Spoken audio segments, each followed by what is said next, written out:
It's dark. It's pouring rain. I'm standing on the side of a lonely mountain highway in Japan. It's an hour to town by foot, and I've missed my ride. A car pulls up. The passenger rolls down her window. Between her broken English and my few words of Japanese, a lot of gestures and smiles, we make it work. Her husband gets out of the car, opens the hatch for my pack. I slide in the back seat, muddy and wet. They drive me out of the rain, call ahead to my inn, and drop me off as if it were nothing. No questions, no expectations, just help. On long trails like the Appalachian Trail, hikers have a term for this. They call it trail magic. Tiny, unexpected acts of kindness and generosity. 3 years ago, my nephew Benji came to visit me during spring break. He wanted to check out the shelter that I maintain on the Appalachian Trail. On that cold March morning, the shelter and campsites were full of thru hikers traveling from Georgia to Maine. They were part of the bubble that goes through in the spring. And Benji decided that he would build a fire, so he built a fire, and he started to serve up chocolate chip, blueberry, and banana pancakes to order.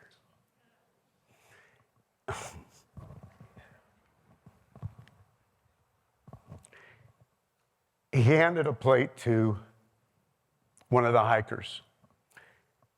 And this was a hiker who had been having a difficult time. We learned a bit about him the night before.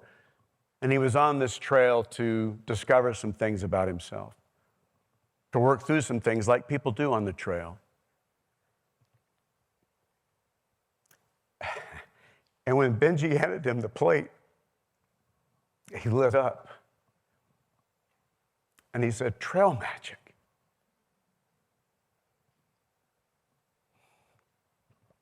On September 27th, 2024, Hurricane Helene ripped through western North Carolina. Bridges collapsed, rivers burst their banks, hillsides fell apart, the power went out, phones went dead. I remember stepping outside and feeling like the world had turned upside down. Many of you here lived through Helene. You remember what that felt like. Much has been repaired in this time, but the scars still remain on the land, in storefronts, and in us. I don't think I'll ever be finished with Helene. It impacted me more than I thought it would. But during that storm, I realized something. I realized I wasn't alone. And that something else was going on, something that made me very proud to be a part of this community, and something that restored my faith in people. A few days into the storm, without power or running water, I was eating turkey chili straight from the can. And after a few days of that, I realized that I had officially become my bachelor uncle. And that was my first clue that I might need help. Asking for help doesn't come easy for me. I'm the oldest. I'm an Eagle Scout. I don't ask. But sometimes stepping forward means getting in line. So when I heard that a relief station had set up nearby, I got in line. A guy named Mark handed me a hot meal, and I asked where he was from. "Missouri," he said, "and I'm having a great time." And then he stopped himself, realizing how that might sound to someone like me standing in a relief line. "No, I get it," I said. "You're having a great time because you're able to be here and help."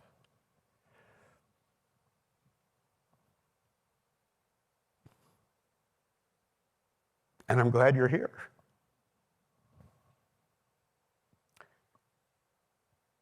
Asking for help, receiving, is not easy. But that was trail magic in a parking lot. We are taught to be strong, to take care of ourselves, to do with less. But trail magic is simpler than that. Someone who has offers and someone who needs receives. When I was standing in that relief line receiving that hot meal, I had to admit something about myself that was difficult. I had to admit that I was unable to do it alone. And then I looked around that parking lot, and you know what I realized? None of us can. This act of giving and receiving is not charity, it's participation. And anthropologists have argued that we did not survive as a species because we were the strongest or the most aggressive, but because we learned how to cooperate. That giving and receiving is not sentimental, it's survival. And trail magic is simply that instinct made visible. People showing up for one another. On my way back from the relief line, I saw a child's handwritten sign in colorful magic marker nailed to a telephone pole. They were offering to share some of their stuffed animals with children who may have lost theirs in the storm.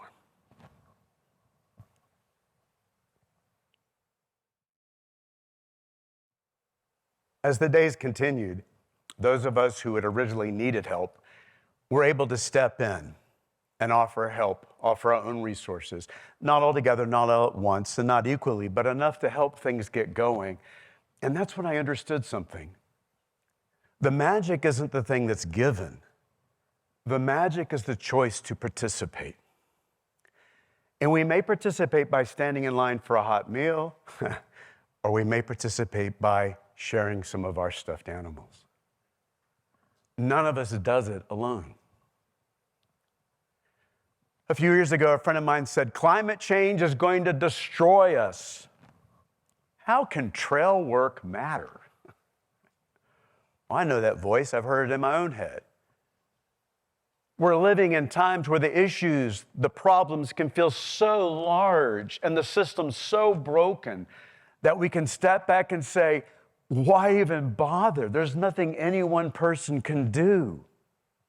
I'll just ride this one out. That's the temptation. But when we step back, the things that depend upon us weaken.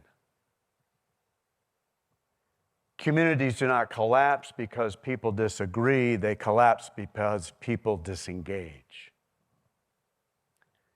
They do not collapse because people disagree. They collapse because people disengage. I've stood on the side of mountains ripped open by Helene, mud on my boots, chainsaws whirling around me, roots ripped out of the earth. You cut what you can cut. You move what you can move. You rebuild what you can rebuild. You do not wait for perfect conditions. You do not wait for guarantees. You do the work in front of you. It's not grand, it's not glamorous, it's necessary. And if we don't show up, it doesn't happen. I've seen this on the lonely highway in Japan. I've seen it when a couple whose language I did not speak and whose culture I'll never understand and whose names I'll not know pulled over and made room for me in their car. I saw it when a child put a handwritten note on a sign offering to share some of their stuffed animals. This is why I belong to the Carolina Mountain Club. Because ordinary people show up week after week to repair what time and weather wear down. There's no heroics, there's no headlines, but they show up anyway. The work is never finished, but they keep coming back. What we depend upon weakens if we step back. I saw the opposite of that 2 months after Helene. I was standing in Hot Springs, North Carolina.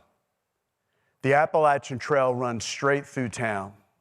Hot Springs had been devastated by Helene.